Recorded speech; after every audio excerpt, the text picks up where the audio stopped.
Welcome to mega 9 TV burning topic. నేను మీ జనని. Hollywood movie Terminator లో ఎప్పుడు 30 ఏళ్ల క్రితం చూపించింది ఇప్పుడు నిజం కానుందేమో.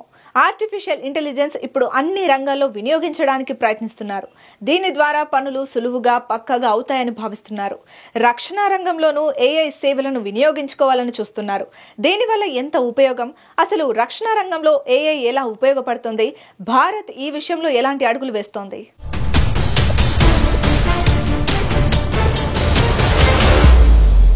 హాలీవుడ్ మూవీ టెర్మినేటర్ సినిమాలో ఆర్టిఫిషియల్ ఇంటెలిజెన్స్ ద్వారా పనిచేసే రోబోలను రక్షణ కోసం వినియోగిస్తే అవి తిరిగి మానవులపైనే దాడి చేసి ప్రపంచాన్ని అంతం చేయాలని చూస్తాయి.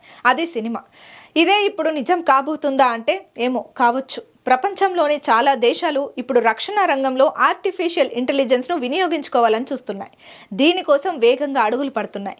అయితే ఇది ఎంతవరకు మేలు చేస్తుందో ప్రస్తుతానికి పూర్తిగా చెప్పలేం, కానీ దేశ రక్షణకు ఎంతో ఉపయోగపడుతుందని నిపుణులు అంటున్నారు. ఇలా ఏఐను రక్షణకు ఉపయోగించుకోవడంలో ప్రపంచ దేశాలతో భారత్ పోటీ పడుతోంది.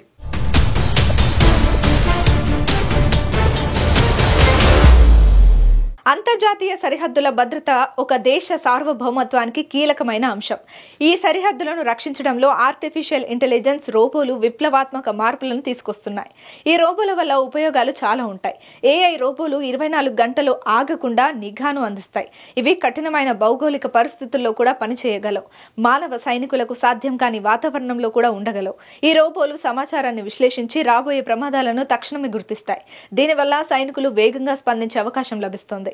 అలాగే మానవ జోక్యం తగ్గడం వల్ల సైనికుల ప్రాణ నష్టం తగ్గుతుంది. ముఖ్యంగా ప్రమాదకర ప్రాంతాల్లో వీటి వినియోగం వల్ల సైనికులను కాపాడవచ్చు.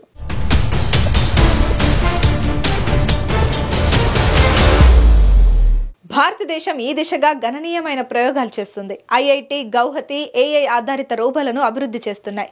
ఇవి సరిహద్దుల్లో నిఘా, రియల్ టైం మానిటరింగ్ కోసం రూపొందించబడ్డాయి. ఈ రోబోలు కఠినమైన భూభాగాల్లో పనిచేయడానికి అనుగుణంగా తయారు చేయబడుతున్నాయి. అటు defence research and development organisation DRDO కూడా ఏఐ సాంకేతికతను సైనిక వినియోగంలోకి తీసుకువచ్చేందుకు ప్రయత్నిస్తోంది. ఈ ప్రయోగాల్లో భాగంగా స్వదేశీ సాంకేతికతతో రోబోలను తయారు చేయడం ద్వారా భారత్ ఆత్మ నిర్భర్ భారత్ లక్ష్యాన్ని సాధిస్తోంది.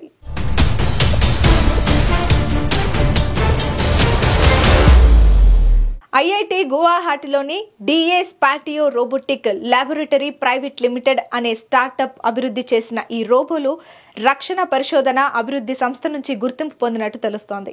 భారత సైన్యం ఇప్పటికే ఈ నిఘా వ్యవస్థ కోసం ఫీల్డ్ ట్రయల్స్ నిర్వహిస్తున్నట్లు అధికారులు తెలిపారు. మనుషుల గస్తీపై ఆధారపడే సాంప్రదాయ భద్రతా చర్యలకు భిన్నంగా ఈ రోబోలు స్వయం ప్రతిపత్తి వ్యవస్థను కలిగి ఉంటాయి. ఇవి అన్ని వాతావరణ పరిస్థితుల్లో సమర్థవంతంగా పనిచేస్తాయి.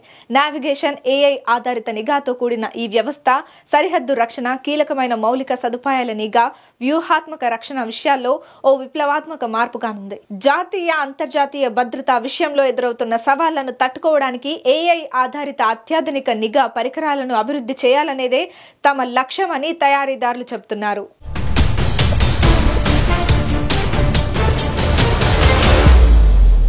భారత ఆర్మీకి ఈ రోబోలు సరిహద్దు గస్తీలో సహాయపడతాయి. ఉదాహరణకు రోబోలు డ్రోన్లతో కలిసి పనిచేస్తూ చాలా ప్రాంతాలను కవర్ చేయవచ్చు. అవి సాంకేతికతలను పంపడం ద్వారా శత్రువు కదలికలను ముందుగానే హెచ్చరిస్తాయి. అలాగే రాత్రి వేళల్లో లేదా పొగమంచు ఉన్న సమయంలో కూడా ఇన్ఫ్రారెడ్ సెన్సార్లతో నిఘా చేయగలవు. ఈ రోబోలు మానవ సైనికులతో సమన్వయంతో పనిచేస్తూ రక్షణ వ్యవస్థను మరింత బలోపేతం చేస్తాయి. అయితే మొదటి నుంచి ఏఐ పై చాలా అనుమానాలు ఉన్నాయి. ప్రస్తుతానికి ఏఐ చాలా ప్రాథమిక దశలోనే ఉంది. అది ఇంకా చాలా అభివృద్ధి చెందాల్సి ఉంది. అయితే టెక్నాలజీ అభివృద్ధితో పాటు అనర్థాలు కూడా ఉంటాయి. రోబో సినిమాలో సొంతంగా ఆలోచించే శక్తి వచ్చిన రోబో ఏం చేసిందో అందరికీ తెలుసు. ఇప్పుడు ఏఐతో పనిచేసే రోబోలు కూడా భవిష్యత్తులో ఎప్పుడో ఒకప్పుడు మనుషులపై తిరగబడతాయని కొందరు ఆందోళన చెందుతున్నారు.